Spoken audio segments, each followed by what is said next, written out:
Old version. tptaka.fandom.com. 1.9, Potthapada Sutta, DN 9, Thus have I heard, once the Lord was staying at Savatya, in Jita's Grove, in Anathapindika's park. And at that time the wanderer Potthapada was at the debating hall near the Tinduka tree, in the Singla Hald park of Queen Malika, with a large crowd of about 300 wanderers. Then the Lord, rising early, took his robe and bowl and went to Savatya for alms. But it occurred to him, it is too early to go to Savatya for alms. Suppose I were to go to the debating hall to see the wanderer Potthapada. And he did so.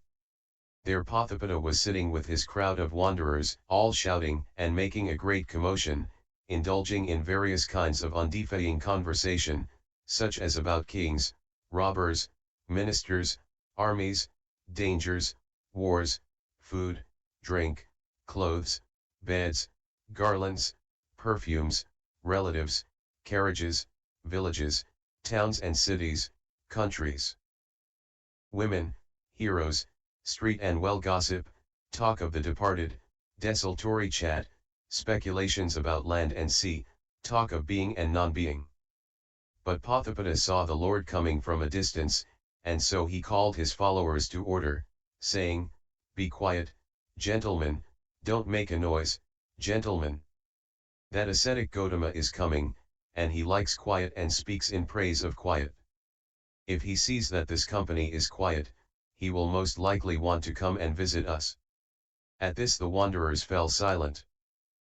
Then the Lord came to Potthapada, who said, Come, Reverend Lord, welcome, Reverend Lord.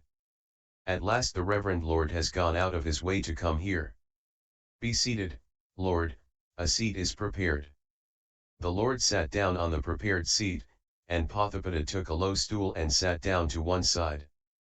The Lord said, Potthapada, what were you all talking about? What conversation have I interrupted? Potthapada replied, Lord, never mind the conversation we were having just now, it will not be difficult for the Lord to hear about that later. In the past few days, Lord, the discussion among the ascetics and Brahmins of various schools, sitting together and meeting in the debating hall, has concerned the higher extinction of consciousness, and how this takes place. Some said, one's perceptions arise and cease without cause or condition. When they arise, one is conscious, when they cease, then one is unconscious. That is how they explained it. But somebody else said, No, that is not how it is. Perceptions are a person's self, which comes and goes. When it comes, one is conscious, when it goes, one is unconscious. Another said, that is not how it is. There are ascetics and Brahmins of great powers, of great influence. They draw down consciousness into a man and withdraw it. When they draw it down into him, he is conscious, when they withdraw it, he is unconscious. And another said, No, that is not how it is. There are deities of great powers, of great influence. They draw down consciousness into a man and withdraw it. When they draw it down into him, he is conscious, when they withdraw it, he is unconscious. It was in this connection that I thought of the Lord, surely, the blessed Lord, the welfarer, he is supremely skilled about these matters. The blessed Lord well understands the higher extinction of consciousness. What then, Lord, is this higher extinction of consciousness? In this matter, Potthapada, those ascetics and Brahmins who say one's perceptions arise and cease without cause or condition are totally wrong. Why is that? One's perceptions arise and cease owing to a cause and conditions. Some perceptions arise through training, and some pass away through training. What is this training? The Lord said, Potthapada, a Tathagata arises in this world, an arahant, a fully enlightened Buddha, endowed with wisdom and conduct, welfarer, knower of the worlds, incomparable trainer of men to be tamed, teacher of gods and humans, enlightened and blessed.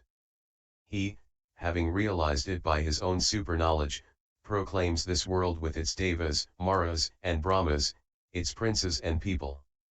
He preaches the Dhamma, which is lovely in its beginning, lovely in its middle, lovely in its ending, in the spirit and in the letter, and displays the fully perfected and purified holy life. A disciple goes forth and practices the moralities. That for him is morality. And then, Potthapada, that monk who is perfected in morality sees no danger from any side. In this way he is perfected in morality. He guards the sense doors, etc. Having reached the first jhana, he remains in it. And whatever sensations of lust that he previously had disappear. At that time there is present a true but subtle perception of delight and happiness born of detachment, and he becomes one who is conscious of this delight and happiness. In this way some perceptions arise through training, and some pass away through training. And this is that training, said the Lord. Again, a monk, with the subsiding of thinking and pondering, by gaining inner tranquility and unity of mind, reaches and remains in the second jhana, which is free from thinking and pondering, born of concentration, filled with delight and happiness. His former true but subtle perception of delight and happiness born of detachment vanishes. At that time there arises a true but subtle perception of delight and happiness born of concentration, and he becomes one who is conscious of this delight and happiness. In this way some perceptions arise through training, and some pass away through training. Again, after the fading away of delight he dwells in equanimity, mindful and clearly aware, and he experiences in his body that pleasant feeling of which the noble ones say, happy. Dwells the man of equanimity and mindfulness, and he reaches and remains in the third jhana. His former true but subtle sense of delight and happiness born of concentration vanishes, and there arises at that time a true but subtle sense of equanimity and happiness, and he becomes one who is conscious of this true but subtle sense of equanimity and happiness. In this way some perceptions arise through training, and some pass away through training. Again, with the abandonment of pleasure and pain, and with the disappearance of previous joy and grief, he reaches and remains in the fourth jhana, a state beyond pleasure and pain, purified by equanimity and mindfulness. His former true but subtle sense of equanimity and happiness vanishes, and there arises a true but subtle sense of neither happiness nor unhappiness, and he becomes one who is conscious of this true but subtle sense of neither happiness nor unhappiness. In this way some perceptions arise through training, and some pass away through training. Again, by passing entirely beyond bodily sensations, by the disappearance of all sense of resistance and by non-attraction to the perception of diversity, seeing that space is infinite, he reaches and remains in the sphere of infinite space. In this way some perceptions arise through training, and some pass away through training. Again, by passing entirely beyond the sphere of infinite space, seeing that consciousness is infinite, he reaches and remains in the sphere of infinite consciousness. In this way some perceptions arise through training, and some pass away through training. Again, by passing entirely beyond the sphere of infinite consciousness, seeing that there is no thing, he reaches and remains in the sphere of no-thingness, and he becomes one who is conscious of this true but subtle perception of the sphere of no-thingness. In this way, some perceptions arise through training, and some pass away through training. And this is that training, said the Lord. Potthapada, from the moment when a monk has gained this controlled perception, he proceeds from stage to stage till he reaches the limit of perception.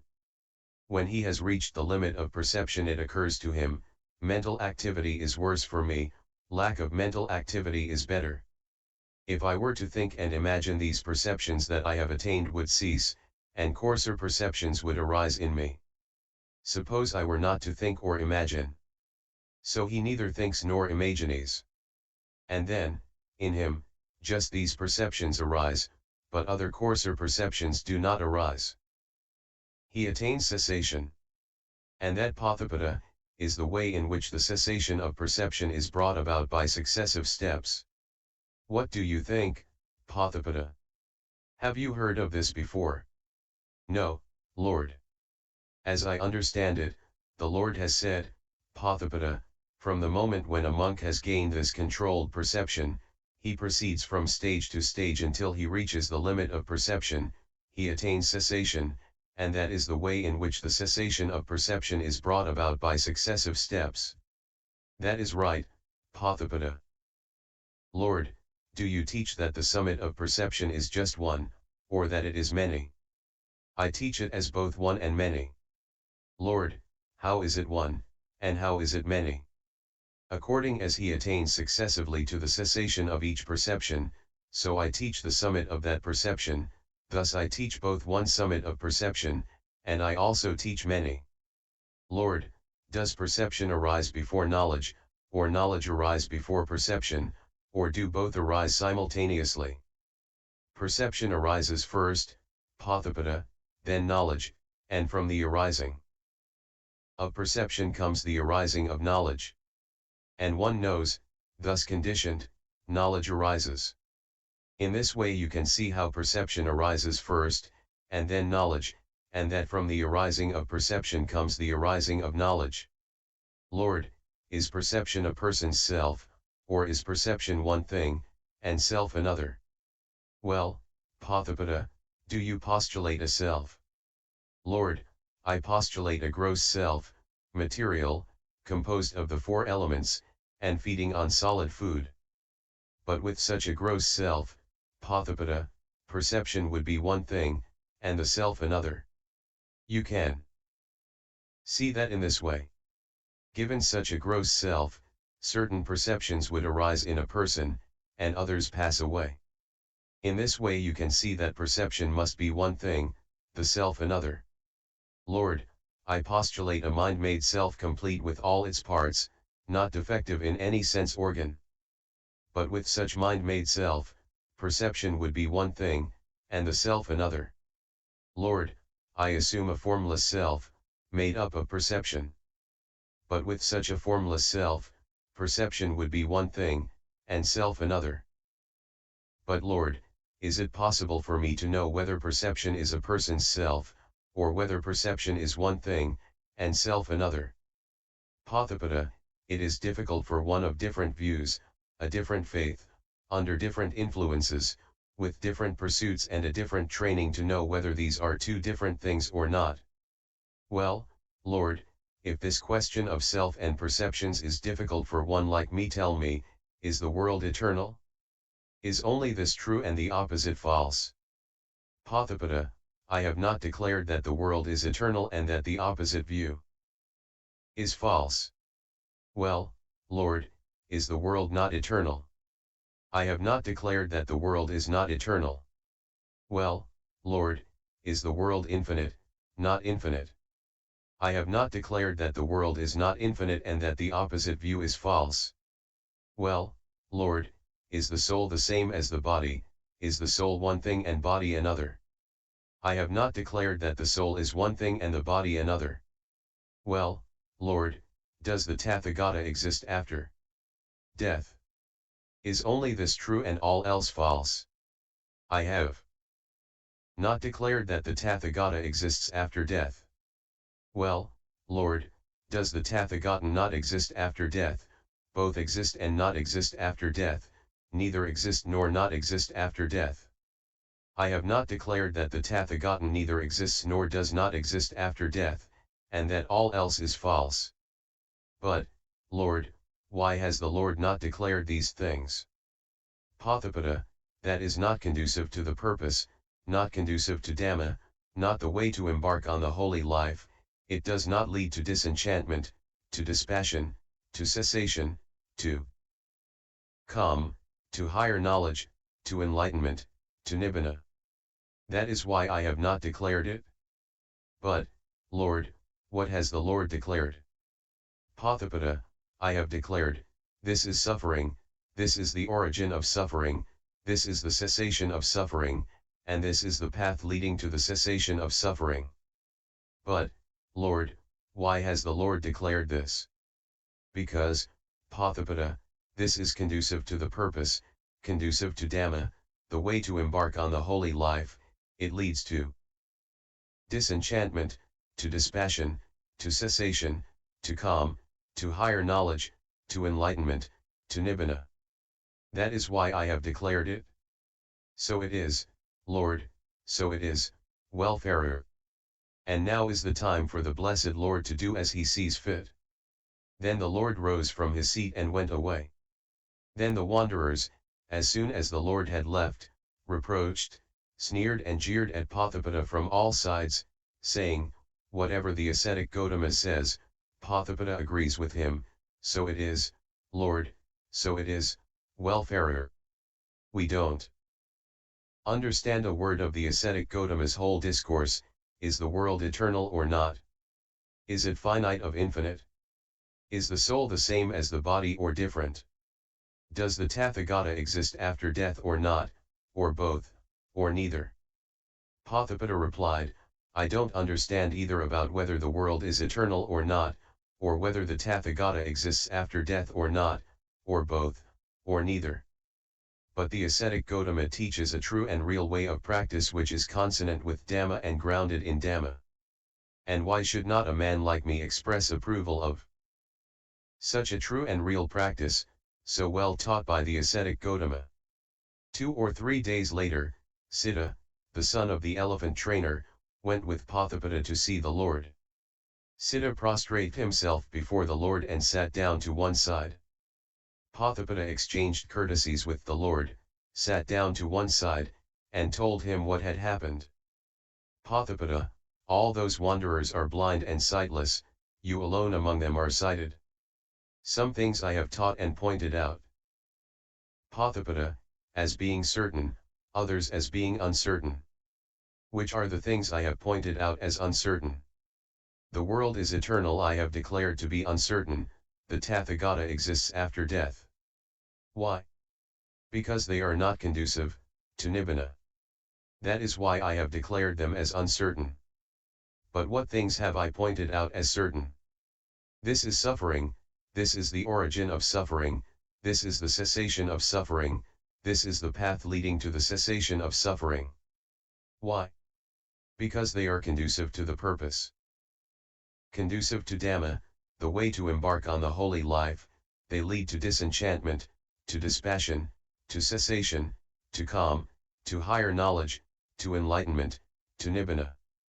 That is why I have declared them as certain. Potthapada, there are some ascetics and Brahmins who declare and believe that after death the self is entirely happy and free from disease. I approached them and asked if this was indeed what they declared and believed, and they replied, yes. Then I said, do you, friends, living in the world, know and see it as an entirely happy place? And they replied, no. I said, have you ever experienced a single night or day, or half a night or day, that was entirely happy? And they replied, no. I said, do you know a path or a practice whereby an entirely happy world might be brought about? And they replied, no. I said, have you heard the voices of deities who have been reborn in an entirely happy world, saying, the attainment of an entirely happy world has been well and rightly gained, and we, gentlemen, have been reborn in such a realm? And they replied, no. What do you think, Potthapada? Such being the case, does not the talk of those ascetics and Brahmins turn out to be stupid? It is just as if a man were to say, I am going to seek out and love the most beautiful girl in the country. They might say to him, well, as to this most beautiful girl in the country, do you know whether she belongs to the Katiya, the Brahmin, the merchant, or the artisan class? And he would say, no. Then they might say, well, do you know her name, her clan, whether she is tall or short or of medium height, whether she is dark or light complexioned or sallow-skinned, or what village or town or city she comes from? And he would say, no. And they might say, well then, you don't know or see the one you seek for and desire, and he would say, no. Does not the talk of that man turn out to be stupid? Certainly, Lord. And so it is with those ascetics and Brahmins who declare and believe that after death the self is entirely happy and free from disease. Does not their talk turn out to be stupid? Certainly, Lord. It is just as if a man were to build a staircase for a palace at a crossroads. People might say to him, well now, this staircase for a palace that you are building, do you know whether the palace will face east, or west, or north or south, or whether it will be high, low, or of medium height? And he would say, no. And they might say, well then, you don't know or see what kind of a palace you are building the staircase for, and he would say, no. Don't you think that man's talk would turn out to be stupid? Certainly, Lord. Potthapada, there are three kinds of acquired self: the gross acquired self, the mind-made acquired self, the formless self. What is the gross acquired self? It has form, is composed of the four great elements, nourished by material food. What is the mind-made self? It has form, completed with all its parts, not defective in any sense organ. What is the formless acquired self? It is without form, and made up of perception. But I teach a doctrine for getting rid of the gross acquired self, whereby defiling mental states disappear and states tending to purification grow strong, and one gains and remains in the purity and perfection of wisdom here and now, having realized and attained it by one's own super knowledge. Now, Potthapada, you might think, perhaps these defiling mental states might disappear, and one might still be unhappy. That is not how it should be regarded. If defiling states disappear, nothing but happiness and delight develops, tranquility, mindfulness and clear awareness, and that is a happy state. I also teach a doctrine for getting rid of the mind-made acquired self. I also teach a doctrine for getting rid of the formless acquired self. Potthapàda, if others ask us, what, friend, is this gross acquired self whose abandonment you preach? Being so asked, we should reply, this is that gross acquired self for the getting rid of which we teach a doctrine. If others ask us, what is this mind-made acquired self? If others ask us, what is this formless acquired self? What do you think, Potthapàda? Does not that statement turn out to be well-founded? Certainly, Lord. It is just as if a man were to build a staircase for a palace, which was below that palace.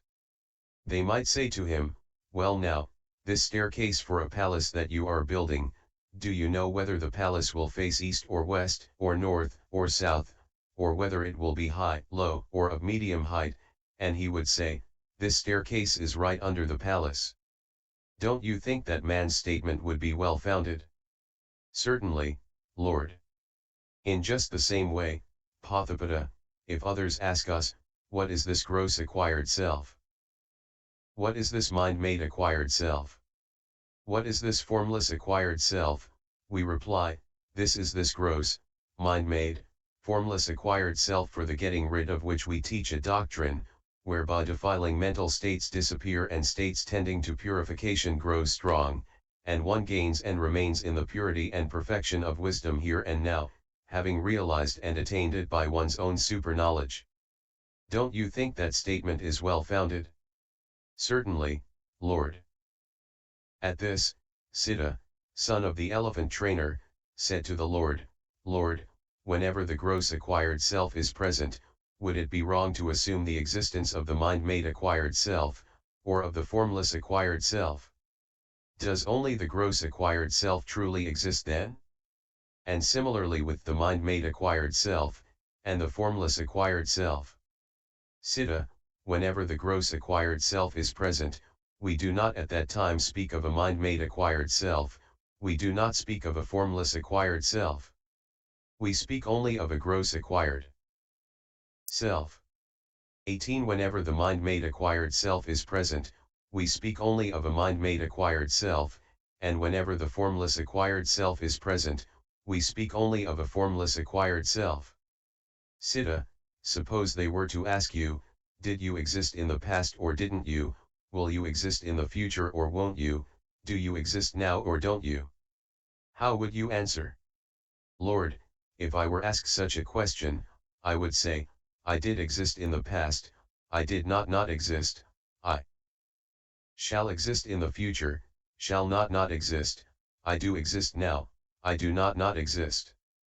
That, Lord, would be my answer.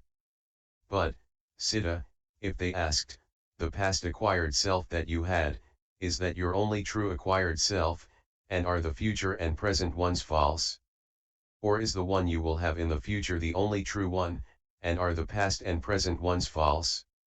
Or is your present acquired self the only true one, and are the past and future ones false? How would you reply? Lord, if they asked me these things, I would reply, my past acquired self was at the time my only true one, the future and present ones were false. My future acquired self will then be the only true one, the past and present ones will be false. My present acquired self is now the only true one, the past and future ones are false. That is how I would reply. In just the same way, Siddha, whenever the gross acquired self is present, we do not at that time speak of a mind-made acquired self, or of a formless acquired self. In just the same way, Siddha, from the cow we milk, from the milk curds, from the curds butter, from the butter ghee, and from the ghee cream of ghee. And when there is milk we don't speak of curds, of butter, of ghee, or of cream of ghee, we speak of milk. When there are curds we don't speak of butter, when there is cream of ghee, we speak of cream of ghee. So too, whenever the gross acquired self is present, we do not speak of the mind-made or formless acquired self. Whenever the mind-made acquired self is present, we do not speak of the gross or formless acquired self. Whenever the formless acquired self is present, we do not speak of the gross acquired self or the mind-made acquired self, we speak of the formless acquired self. But, Siddha, these are merely names, expressions, turns of speech, designations in common use in the world, which the Tathagata uses without misapprehending them. And at these words Potthapàda the wanderer said to the Lord, Excellent, Lord, excellent. It is as if someone were to set up what had been knocked down, or to point out the way to one who had got lost, or to bring an oil lamp into a dark place, so that those with eyes could see what was there. Just so the Blessed Lord has expounded the Dhamma in various ways. Lord, I go for refuge to the Lord, the Dhamma, and the Sangha. May the Lord accept me as a lay follower who has taken refuge in him from this day forth as long as life shall last. But Siddha, son of the elephant trainer, said to the Lord, Excellent, Lord, excellent. It is as if someone were to set up what had been knocked down, or to point out the way to one who had got lost, or to bring an oil lamp into a dark place, so that those with eyes could see what was there. Just so the Blessed Lord has expounded the Dhamma in various ways. Lord, I go for refuge to the Lord, the Dhamma, and the Sangha. May I, Lord, receive the going forth at the Lord's hands, may I receive ordination. And Siddha, son of the elephant trainer, received the going forth at the Lord's hands, and the ordination. And the newly ordained Venerable Siddha, alone, secluded, unwearying, zealous and resolute, in a short time attained to that for the sake of which young men of good birth go forth from the household life into hermit life, that unexcelled culmination of the holy life, having realized it here and now by his own superknowledge and dwelt therein, knowing, birth is destroyed, the holy life has been lived, what had to be done has been done, there is nothing further here. And the Venerable Siddha, son of the elephant trainer, became another of the Arahants. NDN 009